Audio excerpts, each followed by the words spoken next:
She thought it was just another Saturday shift, another double at Copper and Clay Café in Chicago's Wicker Park, another afternoon pretending she wasn't tired all the way to her bones. ARIA James was good at that, pouring herself into everything, making strangers feel welcome, turning exhaustion into something that looked like grace. It was her greatest gift. And as life had already taught her her greatest vulnerability, she was writing a name on a cup when she heard it. A child's voice, small and clear, cutting through the afternoon crowd. "That's my teacher, Daddy." She looked up. Little Kai, her quietest student, the boy who painted like he was carrying secrets too heavy for 6 years old, stood just inside the doorway, one finger pointed directly at her. Beside him stood a man in a dark coat, watching her with an expression she couldn't name. Not surprise, not warmth, something far heavier than both. ARIA didn't know his name yet. She had no idea that one signature from his hand could erase everything she had spent years building. What she didn't know could destroy her. What he already knew might be the only thing that saved her. If you're watching right now, drop your location and local time in the comments. I want to know where this story is finding you today. And if you haven't subscribed yet, hit that button now. This is only the beginning, and you do not want to miss what comes next. The alarm went off at 5:45. ARIA James didn't groan. Didn't pull the covers over her head the way she used to in college, back when mornings felt like something to negotiate. She simply opened her eyes, stared at the water stain on her apartment ceiling for 3 seconds, and got up. That was the only way she knew how to live. Forward. Always forward. Even when forward felt like walking into a headwind, her apartment on the south side of Chicago was small but deliberate. Every inch of wall space held something she had made or loved.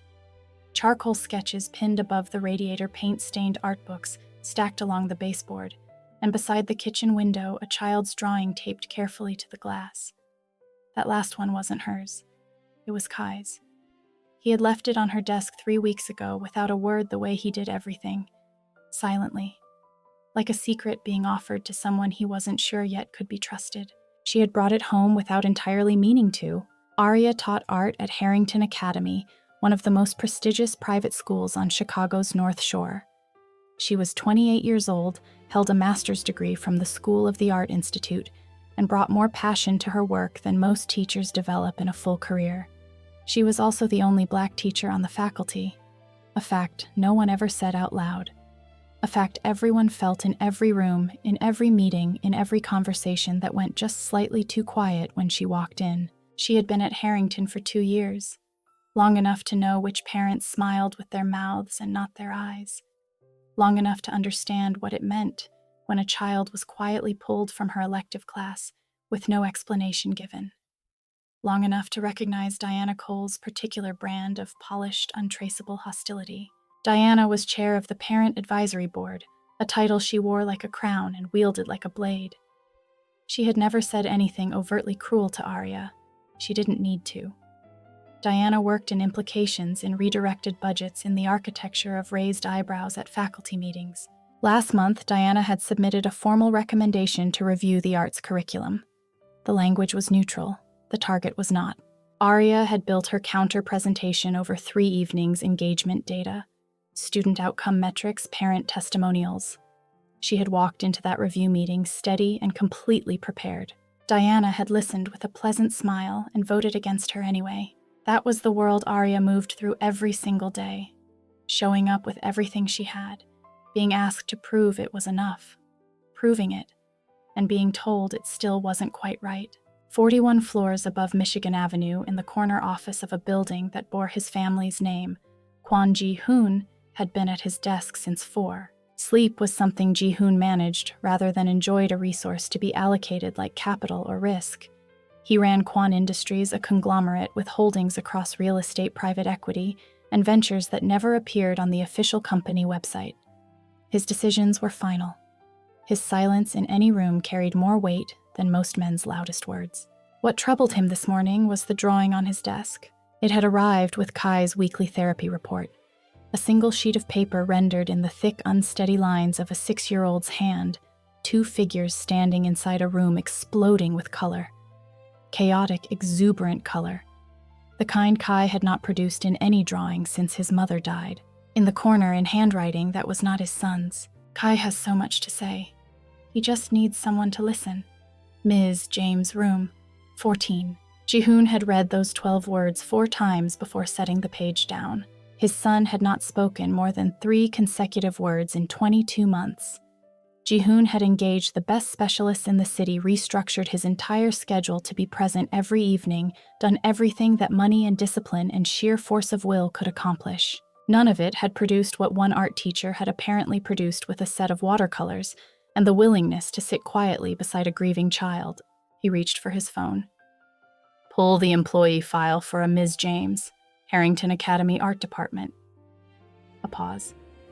And find out why there's a parent board review targeting her program. He set the phone down and looked at the drawing again.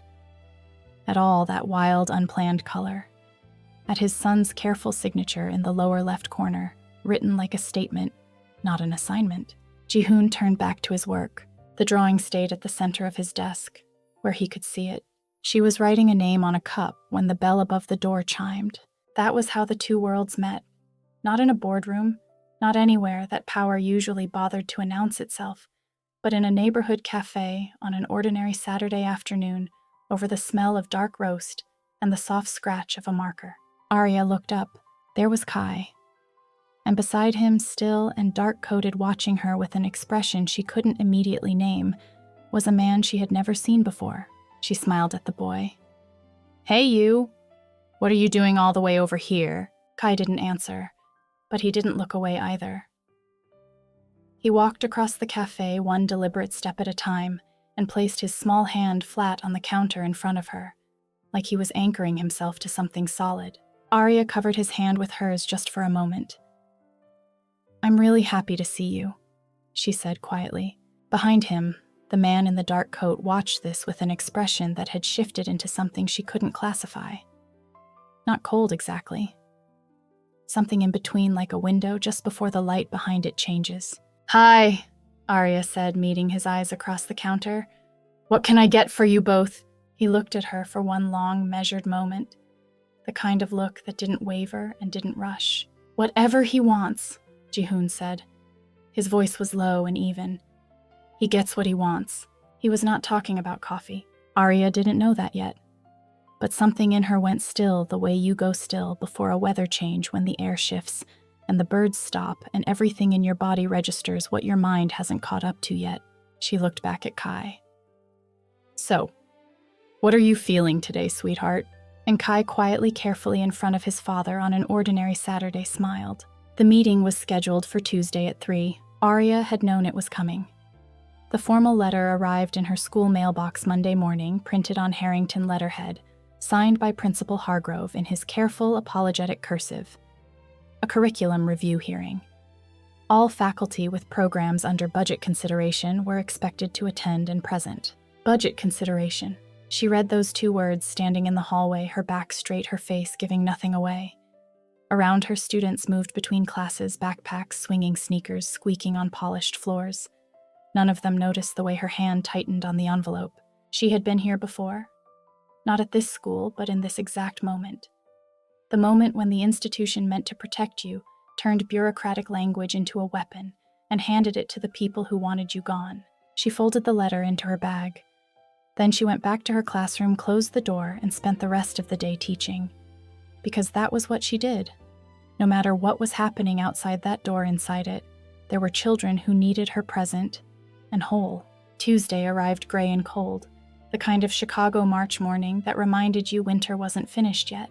The review hearing was held in the main conference room on the 2nd floor, long polished table, 12 chairs, a projector screen at one end. ARIA arrived 5 minutes early with her laptop and a printed packet for every seat. She arranged them herself quietly without being asked. The room filled slowly. 3 members of the academic committee, 2 department heads. Hargrove at the head of the table, hands folded, eyes already avoidant in the particular way of men who have made their decision and are waiting for the formality to end. Diana Cole entered last. Cream blazer, pearl necklace, leather portfolio. She took the chair to Hargrove's right, as though she'd reserved it in advance, and looked at ARIA with a smile that had nothing warm in it. Then, just as Hargrove cleared his throat to begin, the door opened one more time. A man walked in and took the empty seat at the far end of the table. No introduction, no apology for the timing. He simply sat down, adjusted the button on his jacket, and looked at the projector screen as though he had been there all along. ARIA noticed him immediately. She would have noticed him in any room. There was something about the quality of his stillness, not passive, but coiled like a decision that hadn't been announced yet. It was the man from the café, Kai's father. She had no idea who he was beyond that. She turned back to her notes. Hargrove opened with the standard language. Enrollment shifts, operating costs, the board's commitment to excellence balanced with fiscal responsibility. Each phrase landed with the flat thud of a prepared script. Then Diana spoke. Her argument was smooth and well-rehearsed. The arts program was consuming resources disproportionate to its measurable outcomes. Core academic performance should take precedence, and delivered with a slight tilt of the head that managed to suggest concern rather than accusation. There were questions about whether the current curriculum truly reflected the community's values and expectations. The room absorbed this in practiced silence. ARIA had heard variations of this speech enough times to finish the sentences herself. She waited until Diana settled back in her chair. Then she stood up. She had prepared for 20 minutes. 18 months of data engagement scores, cross-disciplinary reading improvements, a documented reduction in behavioral incidents, a letter from a child psychologist, a direct line drawn between her curriculum and 3 students who had been flagged for academic intervention and were now testing at grade level. She presented every piece of it without flinching. When she finished, the room was quiet. Then one of Diana's allies, a man named Carver from the PAB Finance Subcommittee, leaned forward. "These numbers are encouraging," he said in the tone of a man about to explain why encouraging wasn't enough. "But the question isn't whether Ms. James is capable. The question is whether this program taught in this particular way is the right fit for Harrington's student body going forward." The phrase "this particular way" hung in the air like smoke. ARIA held his gaze steadily. "Could you be more specific about what you mean by that?" Carver opened his mouth. He never got to use it. From the far end of the table, without raising his voice, without visibly shifting his posture, the man in the dark suit spoke for the first time. "I'd also like to hear the answer to that question." The room turned. Confronting Jiune was looking at Carver with an expression of mild, patient interest. The kind a person wears when they already know the answer and are simply curious whether you're brave enough to say it aloud. Carver looked back at him. Something changed in his face, a subtle recalibration, the expression of a man who suddenly isn't certain of the room he's standing in. The question is simply about programmatic alignment," Carver said. "Nothing more specific." "I see," Jihoon said. That was all. 2 words delivered without inflection. He said nothing else. He didn't need to. The temperature in the room dropped. Diana's smile went rigid at the corners. Hargrove studied the table with great concentration. Carver did not speak again. ARIA looked from Carver to the man at the end of the table. She didn't understand what had just happened, only that something had shifted quietly and irrevocably in the architecture of the room. The meeting wrapped without a vote. Hargrove announced the committee needed more time to review the materials. Diana's departure was clipped and efficient. ARIA stayed to collect her printed packets. Most had not been opened. She was nearly finished when she heard footsteps stop behind her. She turned. Jihoon stood a few feet away, coat on phone in hand. He looked at her with that same unreadable expression, the one she still hadn't managed to name. "You presented well," he said. "Not a kindness, a fact. Thank you." She paused. "I know you're Kai's father, but I don't think we've been formally introduced." Confronting Jiune. No handshake. No explanation of what he was doing in that meeting, or how he had come to be seated at that table. Just his name offered as though it were sufficient information, which she would come to understand it was. "Ms. James," he said. "How long has this been going on?" She looked at him for a moment. "Long enough," she said. Something moved across his face, quick and controlled, gone before she could read it. He nodded once, put his phone in his pocket, and walked out. ARIA stood alone in the empty conference room, surrounded by her uncollected packets, with the distinct and unsettling feeling that something had begun, and she had not been consulted about it at all. She noticed the first thing on Wednesday. The formal complaint she had filed with the Illinois State Board of Education 3 weeks ago, sitting in processing limbo since she submitted it, followed up on twice with no response, had been assigned a case officer. The email arrived at 7 in the morning while she was still in her coat, standing in her kitchen. She told herself it was a coincidence. The system moved slowly and then all at once. That was just how bureaucracy worked. The second thing happened Thursday. A labor rights attorney called her personal cell phone and introduced himself as a specialist in wrongful termination cases within private educational institutions. He said he had been made aware of her situation and wanted to offer a complimentary consultation. When she asked how he had gotten her number, he said only that a mutual contact had passed it along. She asked for the contact's name. He paused. "I'm not at liberty to say." She thanked him politely and hung up. Then she sat at her kitchen table and thought carefully. 2 things in 48 hours. 2 things with the same quiet, methodical fingerprints on them. She thought about the man at the end of the conference room table, the way Carver had gone silent, the way Diana's smile had stiffened. She thought about Confronting Jiune.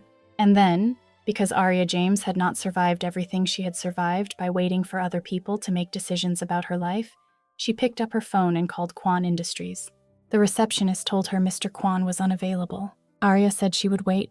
"Ma'am, Mr. Quan doesn't take unscheduled." "Tell him it's Kai's teacher," ARIA said. "He'll take it." She was put through in under 2 minutes. His office was on the 41st floor. 2 men stood at the private elevator entrance, very large, very still. ARIA walked past both of them with her tote bag over one shoulder and her chin level. She had learned a long time ago that the moment you let a space make you small, you had already lost. Jihoon was standing when she entered. Not behind his desk at the floor-to-ceiling window, hands clasped behind his back looking out at Lake Michigan. He turned when she came in, but didn't move toward her. He waited. Which she was beginning to understand was something he was very good at. "Mr. Quan," she said, "I think we need to talk." "I agree," he said. "Sit down." "I'd rather stand." Something shifted in his expression. Not irritation. Closer to interest. "All right," he said. She set her bag on the chair she hadn't taken. "Someone responded to my state board complaint. Someone sent a labor attorney to my personal number. I don't know many people with the resources to make both of those things happen in 48 hours. She looked at him directly. "Did you do that?" Silence. "Mr. Quan, did you interfere with my situation without asking me?" "I didn't interfere," he said. "I corrected an error in how your complaint was being processed, and I connected you with counsel who can actually protect your interests." "That is interference." "That is problem solving. Not when it's my problem." Her voice was steady, but the words had edges. "I have been handling my own problems since before I could vote. I did not ask for your help. I will not be managed by someone who thinks having resources means having the right to make decisions for other people." The room was very quiet. Jihoon looked at her for a long moment. In his expression, she saw something she hadn't expected, not the cold withdrawal of a man unaccustomed to being challenged. Something more complicated, like a person encountering a kind of clarity he had forgotten existed. "You're right," he said. The 2 words landed so simply that ARIA blinked. "I should have asked you first," he said. "I didn't. That was a mistake." She waited for the qualification. The but that would soften the admission into something that wasn't really one. It didn't come. "Why are you doing this?" she asked. "The real reason." Jihoon turned back to the window. "Kai hasn't spoken more than 4 words in a day for nearly 2 years. He said it without turning around. His voice was even, but she heard what it cost him, the flatness of a man who had learned to carry something by not letting his voice show the weight of it. Every specialist said the same thing: time, patience, a safe environment. I gave him all of those things. A pause. Last month, his therapist sent me his session drawings. For 22 months, they had been the same gray, careful, contained. And then one was different. He turned and looked at her. It was the one he made in your class. ARIA didn't say anything. You gave him something I couldn't, Jihoon said. I don't fully understand what it was. And then I found out those people were moving to take you away from him. His jaw tightened slightly. So I acted. Without asking. Because that is what I do. The silence between them shifted less like a standoff, more like the space after something true has been said. and neither person knows what comes next. He showed me his drawings, ARIA said finally. That's all I did. I sat next to him and looked at them like they mattered. She exhaled. Because they do. Something moved through Jihoon's face, swift and unguarded, gone almost before it arrived. The crack in the composed surface.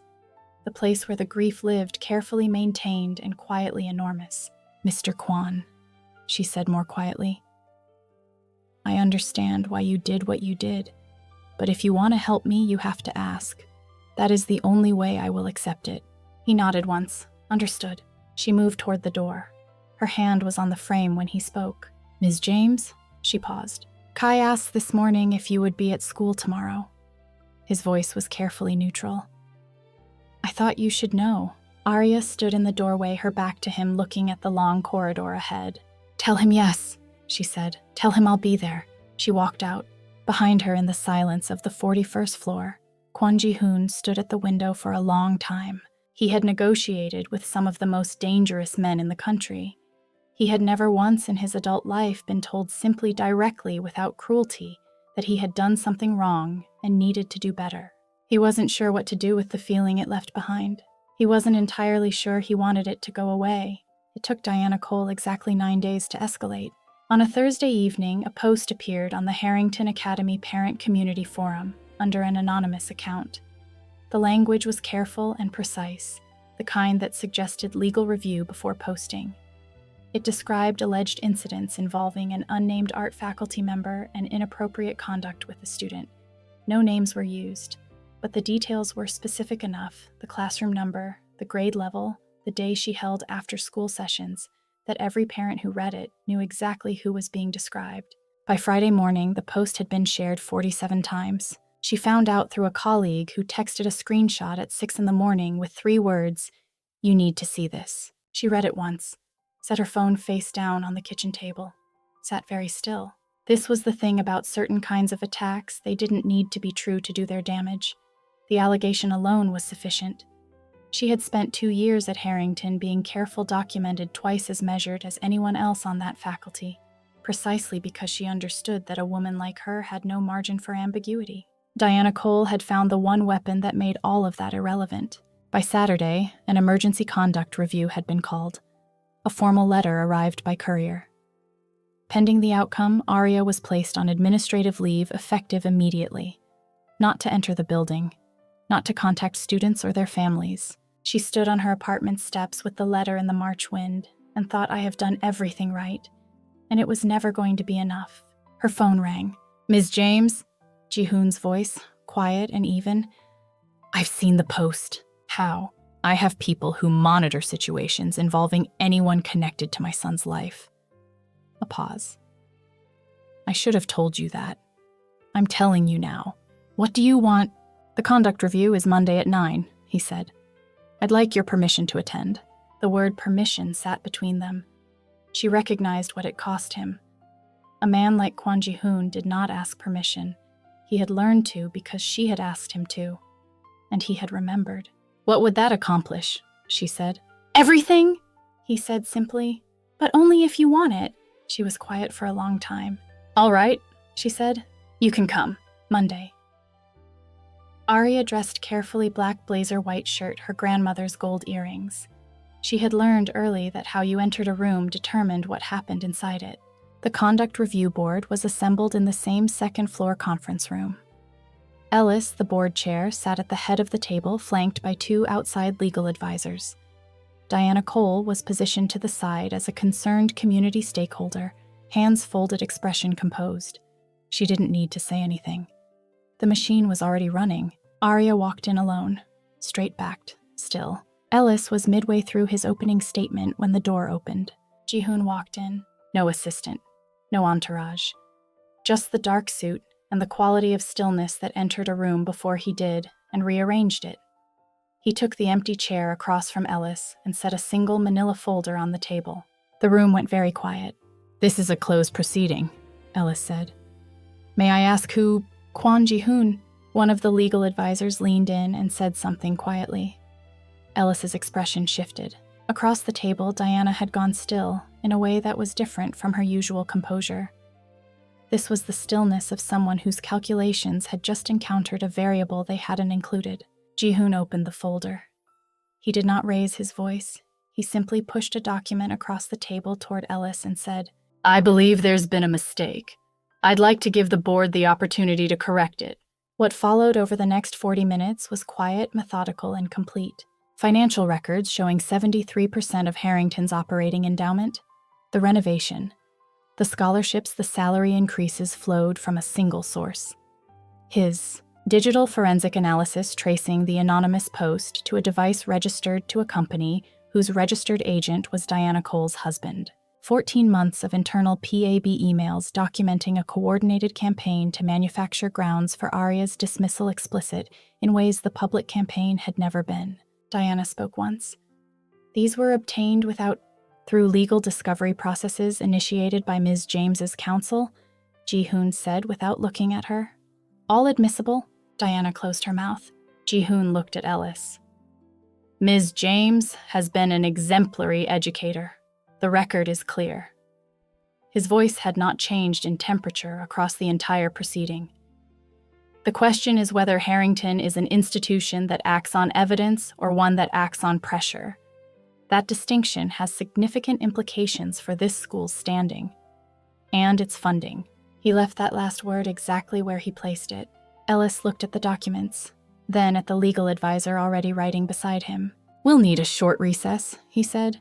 It lasted 11 minutes. When the board reconvened, Ellis read a prepared statement. The allegations lacked credible substantiation. Administrative leave rescinded effective immediately.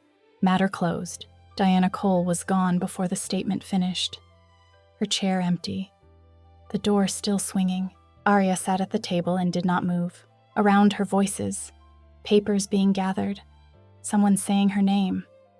She heard none of it clearly, only the sound of 2 years of careful grinding work vindicated in 40 minutes by a man who had walked in, set down a folder, and spoken 11 words.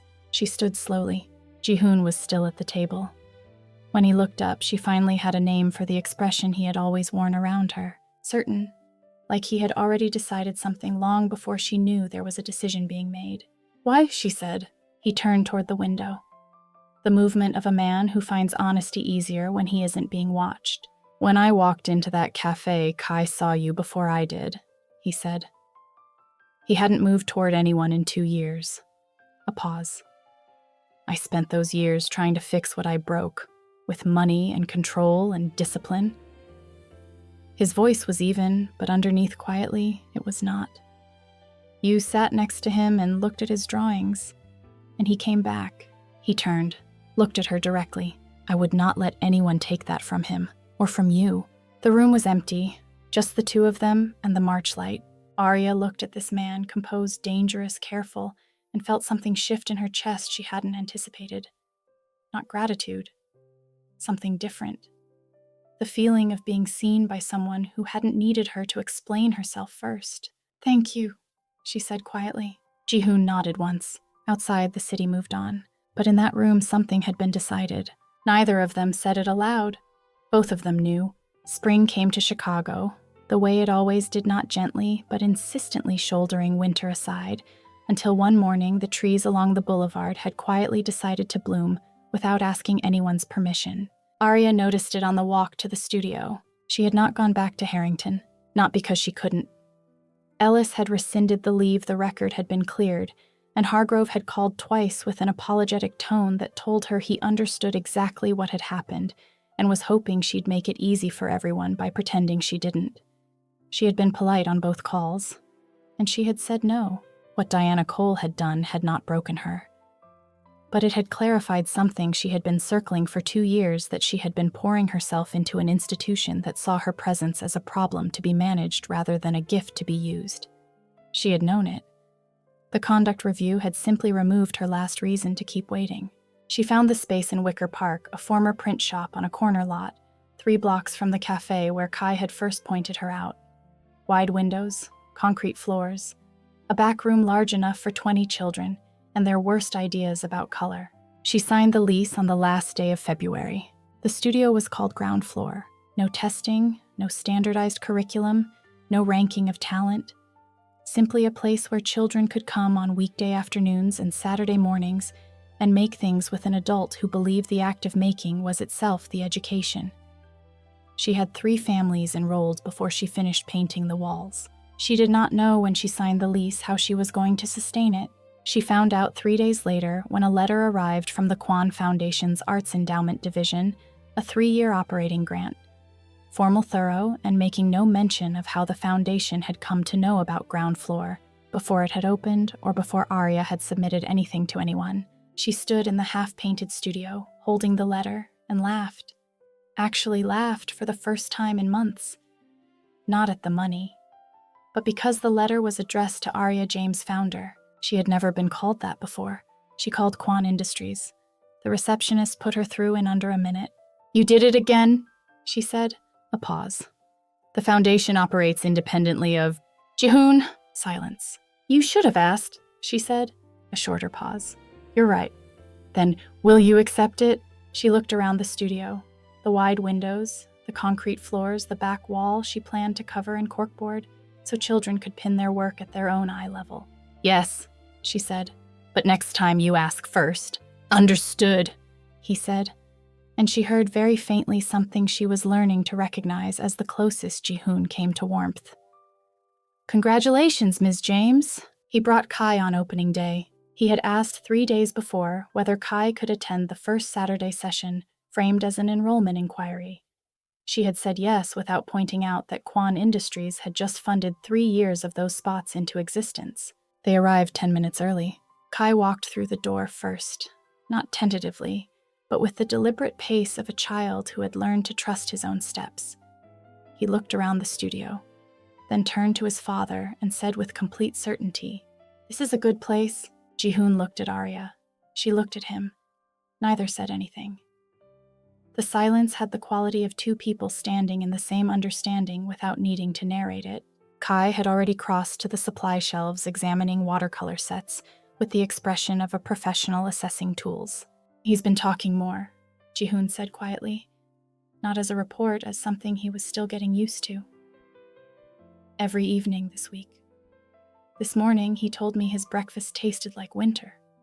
He paused. "I don't know what that means." ARIA smiled. "It means he's started using metaphor. Is that a good sign?" "It's the best sign," she said. He nodded.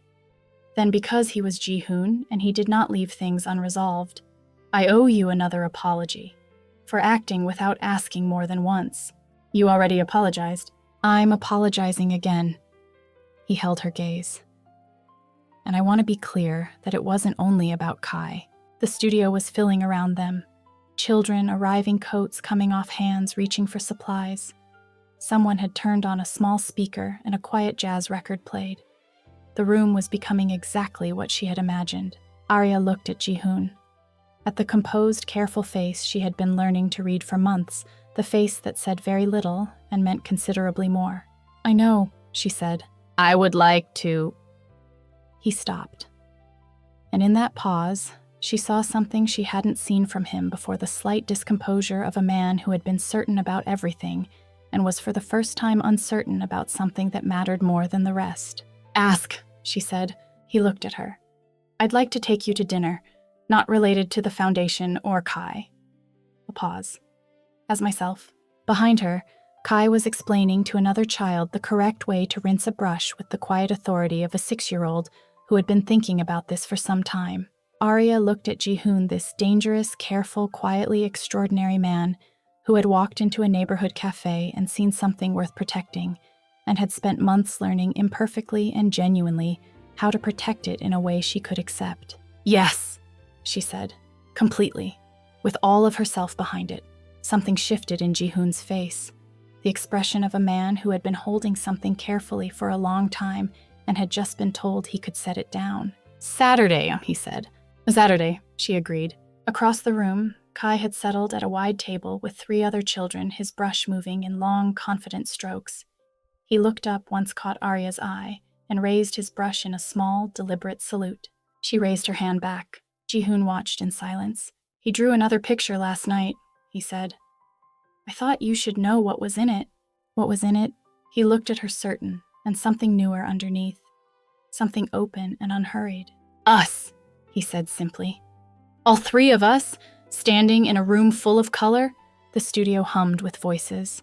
Children's hands moved over paper. Outside, the wide window's spring continued its insistent progress through the city. And inside, ground floor, in a room built for the precise purpose of making things that hadn't existed before, something was being made. Not planned, not controlled, but real and full of color. And that is where we leave them. ARIA James, who had been told in 100 quiet, polished ways that she did not belong, had built a room where every child who walked through the door belonged completely. Not despite everything she had faced, but because of what she had refused to let it take from her. Jiune, a man who had spent 2 years trying to fix grief with power and control, had learned from a woman with a tote bag and a grandmother's gold earrings that some things cannot be managed.